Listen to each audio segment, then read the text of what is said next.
The Pat O'Hara Show is sponsored by the River Shack Tavern, 3449 River Road in Jefferson.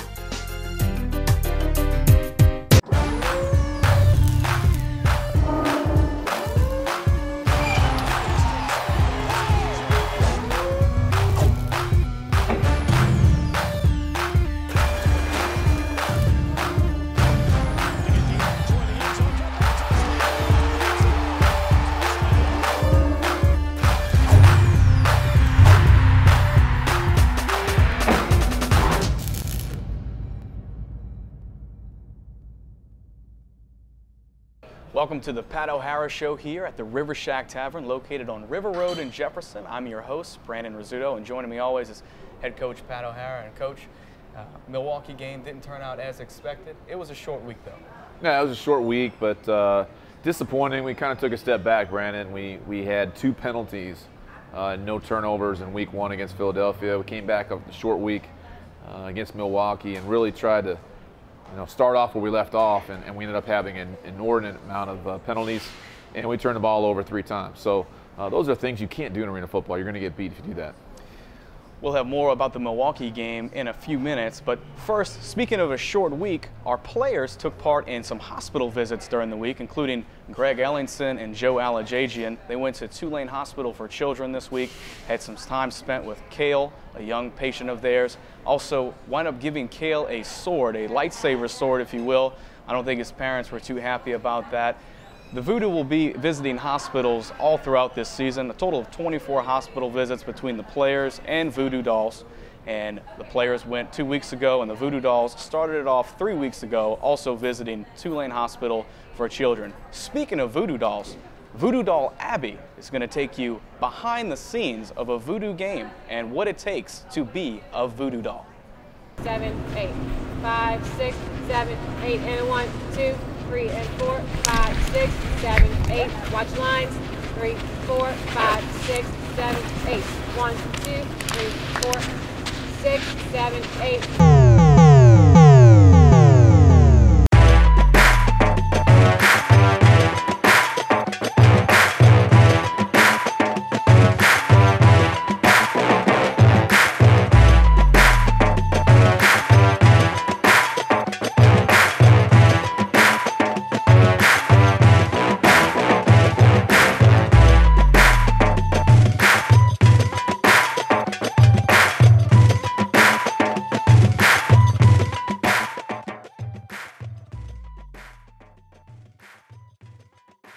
Hello y'all, my name is Abby Thibodeau. I'm a 2012 New Orleans Voodoo Doll, and I'm going to take you behind the scenes to let you know what we do on game day.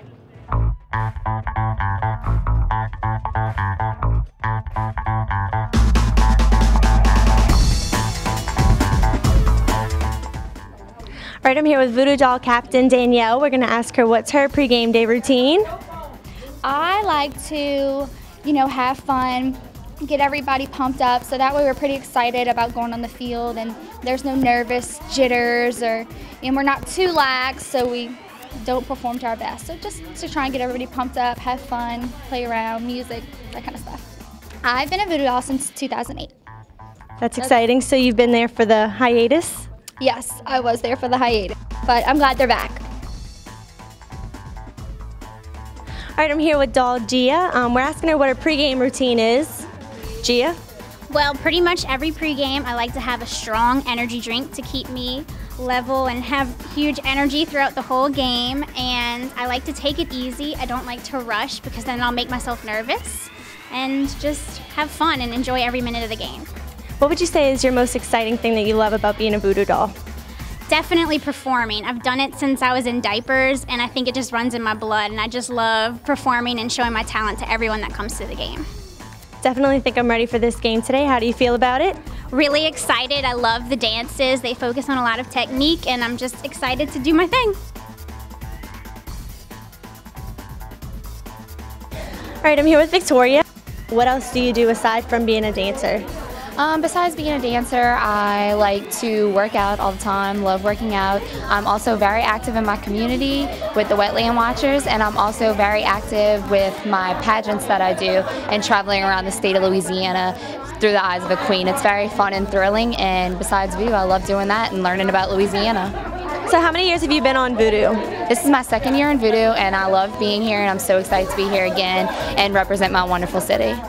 Sounds awesome.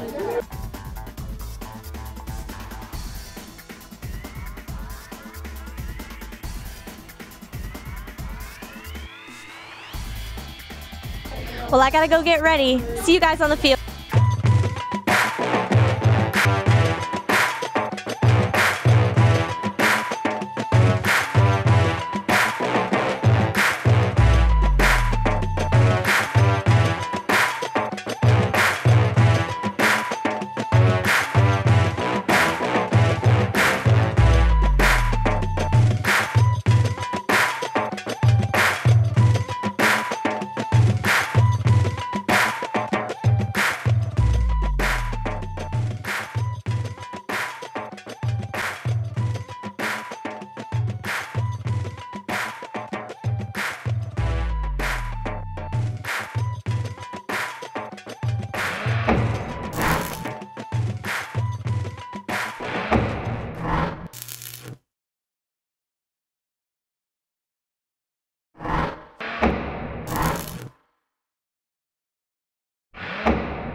Welcome back to the Pat O'Hara Show here at the River Shack Tavern. And Coach, we talk about this every week it seems like, but we are not exaggerating. The food here is outstanding. Red beans and rice on a Monday is this is where I like to be to get it. They're really, really good. I mean that wholeheartedly. You've tasted a lot of different red beans and rice around town, but it's really good here at the River Shack. Coach, getting into this past game against Milwaukee, we talked about it in the first segment. Just penalties and turnovers really did the Voodoo in this past week. Yeah, disappointing. Again, it took a step back from that, what we did the week before, and those are things we need to work on this week. We've got a longer week of preparation. We do have a long trip set up here for Utah here, leaving on Friday and playing Saturday night. But it's an 18-game schedule, and like I told our players, this thing's not going to be easy. We've got a lot of work to do, and we've been talking about that from day one. And we've done some good things. We took a step back. We need to learn from this whole process over the training camp and these first 2 games, and then take it to this week in our preparation and go to Utah and see what happens. Offensively, you definitely had I would say a great game, or a good game. I don't know how you grade your quarterbacks, but Kurt Rocco did put up some gaudy numbers. Well, Kurt last 2 weeks put up some big numbers. He's the top 3 in the league numbers-wise, but that really doesn't matter when you're 0-2. So that's the number you care about. You are what your record says you are. So. But Kurt's playing at a high level. I think that with him continuing to progress the way he's going, we should be good there. I think defensively we need to find a way to get some stops. We need to find a way to get some stops other than just trying to create a turnover here or there. We've got to get some stops on downs. If you can do that, then you've got an opportunity. And if you get stopped once or twice on offense and you don't get any stops on defense, you know what happens. So we've got to tighten that up. Before we talk about your defense's performance in the game, Greg Ellingson spot started, stepped in, and did one heck of a job. I like Greg. Greg's a good player, and he played last week against Philly, not as much, but this week his role was enhanced with Corey Payne being injured. He really stepped up. He really stepped up his game. He showed us a lot, and his effort on special teams was tremendous too. So we're excited about Greg, and he's got a chance to really do some good things, I think. Greg Ellingson, 10 receptions, 142 yards, and 2 touchdowns. Looking at your defense now, Coach, you're really impressed with a young man by the name of Jeremy Kellum, a true rookie in this league. Jeremy stepped up. We've had some injuries early on here in the secondary. We lost Jort Calvin, lost him in the middle, but Jeremy's really stepped in the secondary there and been a physical presence. He's always around the football. Had a reception the other night. He's a guy, as a young man, a young rookie, that we're really leaning on now to really do some good things. Did not get the defensive pressure up front that you would hope for coming into the game, but you've told me off the air about how you're impressed with Marlon and some of your guys up front. Well, the Milwaukee, and like a lot of teams, and maybe us too included, it's a 3-step game, meaning the ball is coming out quickly. I mean, this is a game of 3-step drop, get the ball out, and when you do that, it's hard to get home as far as getting to that quarterback. So it can be tough in there. But the effort's been good. There's a learning curve there with our defensive line. We lost Robert Henderson after that Philly game. That was tough, but Marlon's done a good job. Brian Coulter's done a good job. These guys are really all learning week in and week out, and we've just got to get that light bulb to go off so they can really make it fly, because they have the athleticism to do it. Special teams, another big factor in the game against Milwaukee, as it favors in every game. Just talk about your special teams performance and moving forward, what you expect from them at Utah. We did better in our coverage team. Our kickoff coverage did better. The week before we faced Philadelphia, and they had Jeff Hewley, one of the best returners in the league. We had some moments where we sputtered there. I thought last week we really had a good job of corralling their returner in Milwaukee. We've got to continue with that. I think we're close to springing one as far as our kick returns. We need to continue with that effort. You have a lot of guys that play with a lot of heart on this football team, and just looking back at the game against Milwaukee, that one hurt a lot of those guys. Yeah, it hurt all of us because we had high expectations with the Philadelphia game. A lot of people think Philadelphia is the best team in the league, and we went 12 rounds with them and had the ball last, had a chance to win. And I think for maybe some of our younger players, it gave them a level of confidence that maybe they needed to temper that a little bit. And so we went into Milwaukee, and you've got to have that every week of that intensity level because there's so much parity in our league, and you've got to have that intensity level because anything can happen in any game. So hopefully we've learned something from those first 2 weeks as we go on into Utah. Milwaukee's in the past, Utah ahead. Fans, stick around for more Voodoo action here on the Coach Pat O'Hara TV show.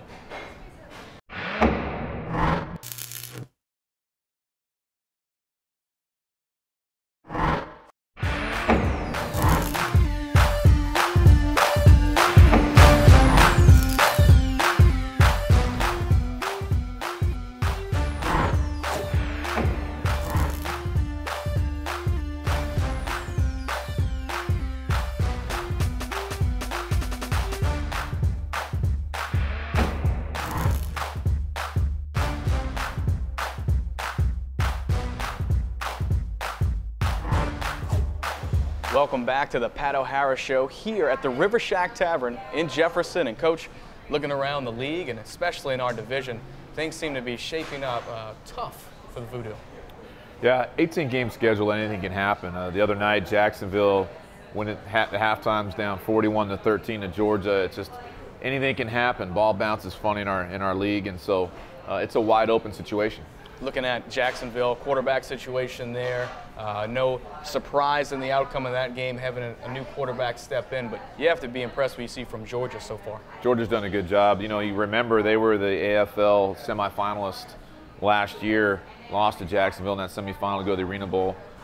They're tough. You know, they have a good defense and a very good pass rush. Looking, Tampa Bay had a bye. They were idle this past week. I know you don't look at games too far in advance, but I know Tampa Bay is definitely on the radar of some coaches on the staff. Well, I know Coach Markham, that's on the radar, but you know that's next week. We've got work to take care of this week. Looking around the division, anything? Looking around the league, anything else stood out to you? Every week it's the same thing, is that you just never know what's going to happen. There's so much parity in our league. It's so difficult to win. The ball bounces funny off those bars. You can't control it. The walls. It's such an exciting league, and that's what makes it great for our fans, is you just don't know what's going to happen, and it's a heartache for our coaches because you can't control some situations. So it's a great game. It's great for the fans. That's what surprises me every week. Looking at active and inactive players, and everybody definitely it was noticed that Jorik Calvin was not in the secondary this past week. Yeah, losing Jorik was tough. He had a hamstring in the Philadelphia game. He missed this game. We're evaluating him this week. That was tough. When you lose your middle guy, that's the toughest position on the field, to play that middle position on defense and cover guys in high motion. And Jorik was starting to pick that up. He's got the hamstring, so we'll see how he comes back from it, but that was tough. Good news is that Jorik Calvin will be back. Unfortunately, Robert Henderson won't be, and that's a big loss for your football team. Yeah, we had high hopes for Robert. You know, he's a former NFL pass rusher from Southern Miss, right here in New Orleans, and that hurt. He blew out his shoulder in that Philadelphia game, so that was tough.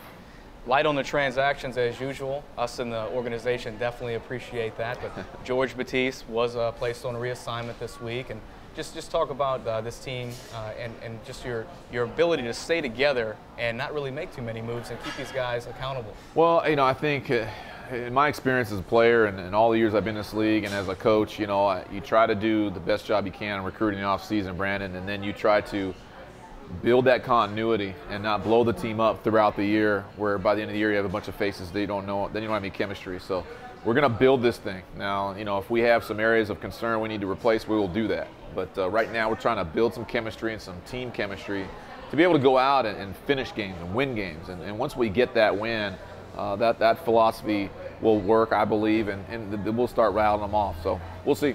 Coach, every week we're going to start opening this coaches show up to questions, and we're going to solicit through the website. If you want to email Coach a question, please do so at bones@aflvoodoo.com, BONES@aflvoodoo.com. And the first question of this segment, Coach, comes from Jay in New Orleans, and Jay wants to know, can you explain the Mac and Jack linebacker positions?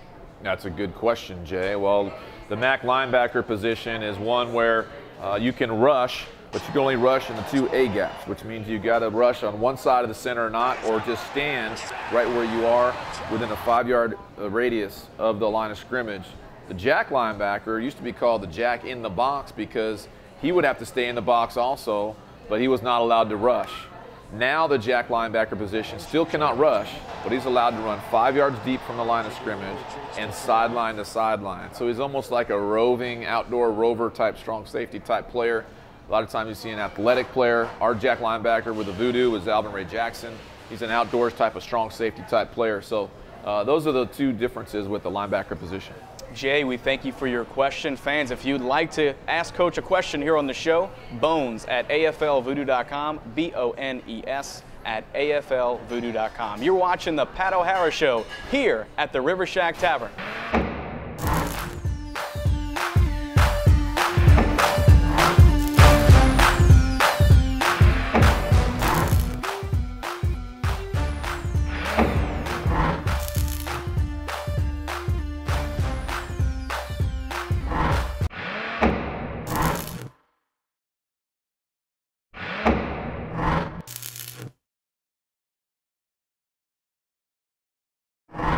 Welcome back to the Pat O'Hara Show here at the River Shack Tavern. And Coach, in this final segment, we'll talk about Utah and look forward to that trip in Salt Lake City. Just tell the fans out there what we should expect from Utah. Utah is a much improved team. They've got a lot of their players back from last year, and they just beat San Jose in a tremendous game. A lot of people think Philadelphia and San Jose are the 2 top teams in the league. They just knocked off San Jose the other night, and a tremendous quarterback, and all their receiving core is the same from last year, and their pass rushers are the same from last year, and they're well coached. So they're an excellent team. Long trip, but we're excited. I think it'll be neat to get on the road here. Last time we went on the road was in the preseason, worked out pretty good.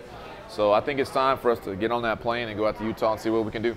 Tell the fans about Utah's ability to get to the quarterback. First game against Iowa, 10 sacks, AFL record. Yeah, they broke a record against Iowa, 10 sacks. That's, my 17 years in this thing, I haven't seen that. But they were able to get after that quarterback, and we've been studying that film. And, we've got to get the ball out of our hands rather quickly. That's what we do anyways. It's no secret. So we'll have to make sure we control that. Talk about some of their personnel on offense and who Voodoo fans should key in on. Well, their quarterback, Tommy Grady, is a quarterback from Oklahoma, spent a few years in the NFL. He really has a good knack for getting the ball out of his hand. He's very, very accurate.